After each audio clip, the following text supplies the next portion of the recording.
أن محمدا رسول الله أشهد أن محمدا رسول الله حي على الصلاة حي على الصلاة حي على الصلاة قد قامت الصلاة قد قامت الصلاة الله أكبر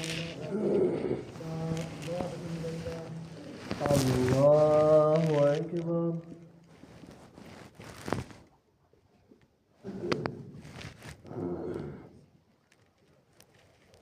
الحمد لله رب العالمين الرحمن الرحيم مالك يوم الدين إياك نعبد وإياك نستعين اهدنا الصراط المستقيم صراط الذين أنعمت عليهم غير المغضوب عليهم ولا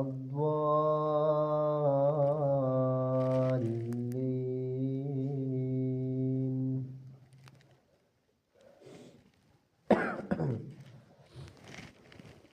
الرحمن علم القرآن خلق الإنسان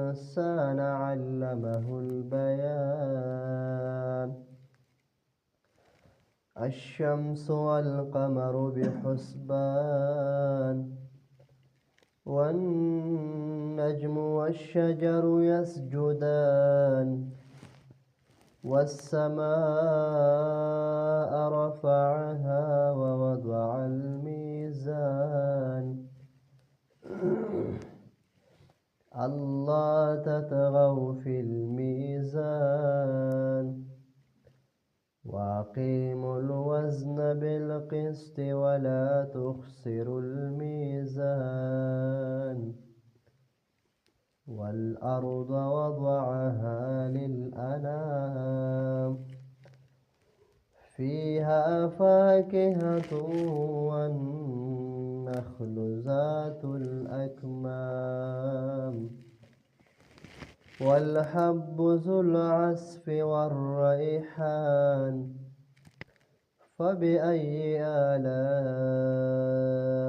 ربكما تكذبان خلق الإنسان من صلصال كالفخار وخلق الجان من مارج من نار فبأي آلاء ربكما تكذبان رب المشرقين ورب المغربين فبأي آلاء ربكما تكذبان مرج البحرين يلتقيان بينهما برزخ لا يبغيان فبأي آلاء ربكما تكذبان يخرج منهما اللؤلؤ والمرجان فبأي آلاء ربكما تكذبان وله الجوار المنشآت في البحر كالأعلام فبأي آلاء ربكما تكذبان الله أكبر.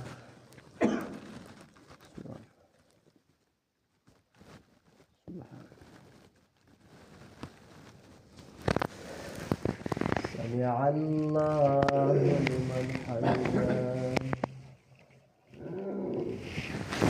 الله أكبر.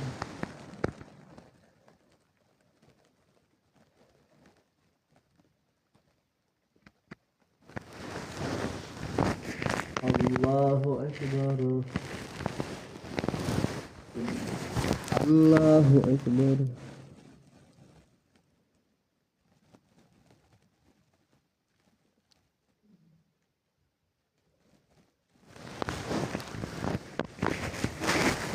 الله أكبر. الحمد لله رب العالمين الرحمن الرحيم مالك يوم الدين إياك نعبد وإياك نستعين اهدنا الصراط المستقيم صراط الذين أنعمت عليهم غير المغضوب عليهم ولا الضالين.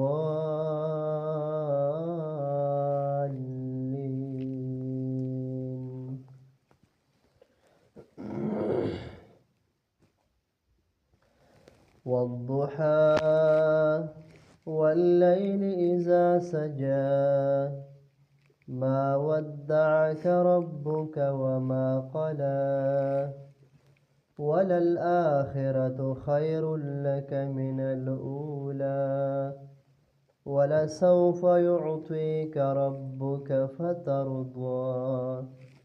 ألم يجدك يتيما فآوى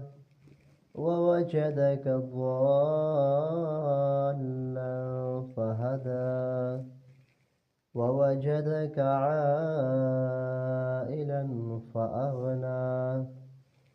فأما اليتيم فلا تقهر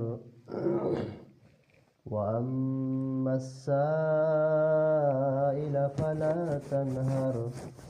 وأما بنعمة ربك فحدث. الله أكبر.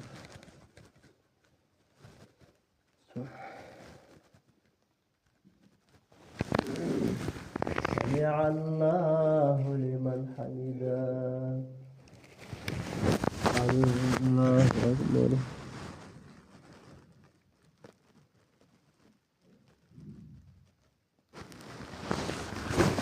الله أكبر. الله أكبر.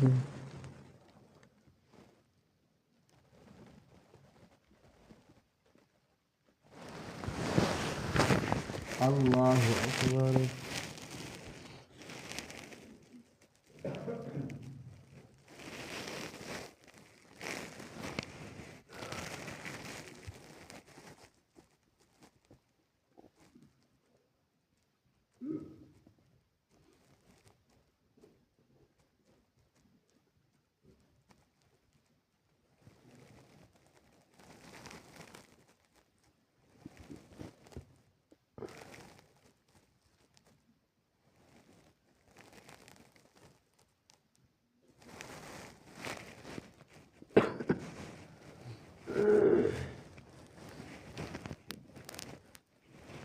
السلام عليكم ورحمة الله.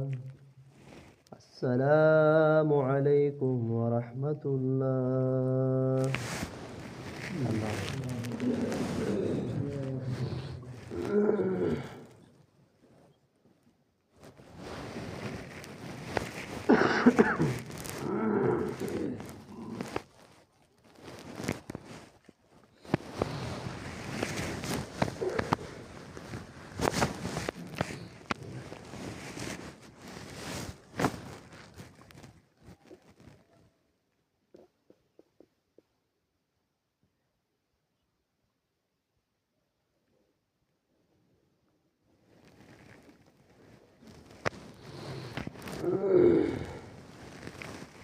بسم الله الرحمن الرحيم. قال النبي صلى الله عليه وسلم إذا لم تستحي فاصنع ما شئت. نبی اکرم صلی الله علیه وسلم فرمایي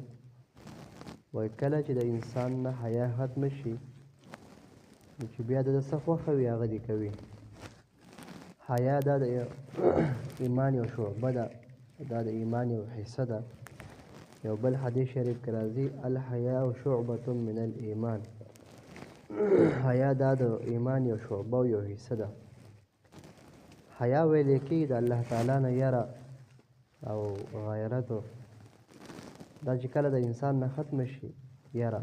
نو د ده چې بیا څه خوښه یې هغه کوي خو یاد لرئ چې انجام یې خراب دی یعنې سزا یې سخته ده لکه کله خلک چې خپل بچي ته ووایي لکه بچی دا کار داسې کوه او که نه کوې مه کوه څه دې خوښ هغه کوه مطلب دا چې خیر دې نشته نو حیا دې له په اسلام کې یو لویه درجه ده کله چې د انسان په زړه کې حیا او الله تعالی یری او د شرم وي نو دی چې کله هم یو کار کوي نو دی په هغه کې سوچ کوي چې آیا دا کار زه کوم دې نتیجه به څه راوځي او په دې به زه شرمېږم که نه به شرمېږم د قوم نه هم حیا کوي د الله تعالی نه هم حیا کوي او نیک سړی دی په هر یو کار کې بیا سوچ کوي دی هره خبرې ته سوچ کوي چې رسوا نه شم بې حیا نه شم په دې کې ملامته نه شمه حیا دا یو مین څیز دی دغه شان چې کله د انسان په زړه کې هغه د الله تعالی یاره پرته وي نو دی بیا هغه څیز ته ګوتې نه وړي او که یو کار جایز وي او شریعت کې د هغې ممانعات نه وي هغه حلال وي نو په هغې کې بیا حیا نه دی کول پکار مطلب هغه بیا کول پکار دی یو کار دی هغه جایز دی تا ته پې نیکۍ میلاویږي او د شریعت جوړ کار دی او سړی بعضې وخت کې هسې نه ورځي که یار غلط شم پکې نو حیا به کې کوي نو د حیا د وجې نه نیکي پرېښودل دغه بیا حیا نه ده دغه کول پکار دی او چې نه شریعت پې خرابېږي او رواج انسان هغه زړه ته به دوک رسي انسانیت به ختمیږي او دغه حیا بیا دغه کول پکار دی دغه حیا نه مطلب دغه دان بې حیا کول نه دي بیا پکار نو حیا یو لوی څیز دی چې کله انسان کې پرته وي نو دی پابند وي او کله چې دا لرې شي دا سړی نه بیا لګام لرې شي نو ده کې بیا لګام نه وي دلته بیا مخې ته ممانعات هغه دی ختم کړي ځان نه بیا دی هر څه کوي چې څه یې وکړه بیا د نه د مور نه نه د پلار نه د ورور نه نه د مسلمان هېڅ چا نه بیا د سر کې چې دی هغه حیا نه کوي حیا دا یو مین څیز دی په انسان کې د ښځو دپاره هم د نارینهو دپاره هم چې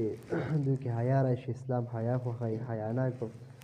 صحابه کرام ټول هغه حیاناک وو انتهایي حیاناک وو نبي علیه السلام مبارک په دومره حیا کوله چې په لارې به تلو لاندې به یې کتل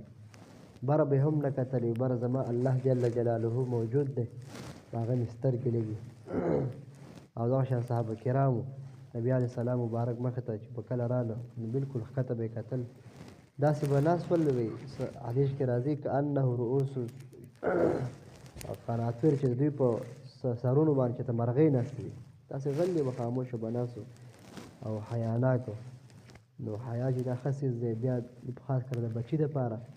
د پلار مخې ته بعضې بچي هغه بې لګامه لګیا پلار یې ناست یا یې مشر ورور ناست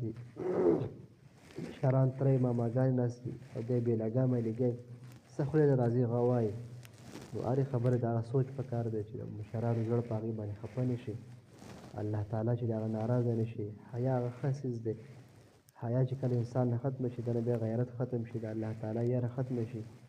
شرم د ده نه چې هغه ختم شي ده کې بیا هېڅ پاتې نه شي د بې حیا شي د بیا هره لبه کوي شي نو حیا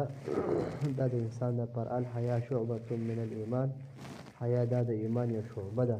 اذا لم تستحي فاصنع ما شئت نبي علیه السلام مبارک فرمایي کله چې حیا ستانه ختمه شي چې څه دې خوښه بیا هغه کولو مطلب دا ده چې انجام دې بېخه نه دی الله تعالی دې مو تاسو له په دې حدیث باندې د عمل کولو توفیق راکړي الحمد لله رب العالمین والعاقبة للمتقین والصلاة والسلام على رسوله محمد وعلى آله وصحبه أجمعين اللهم يا قاضي الحاجات اللهم يا شافي الأمراض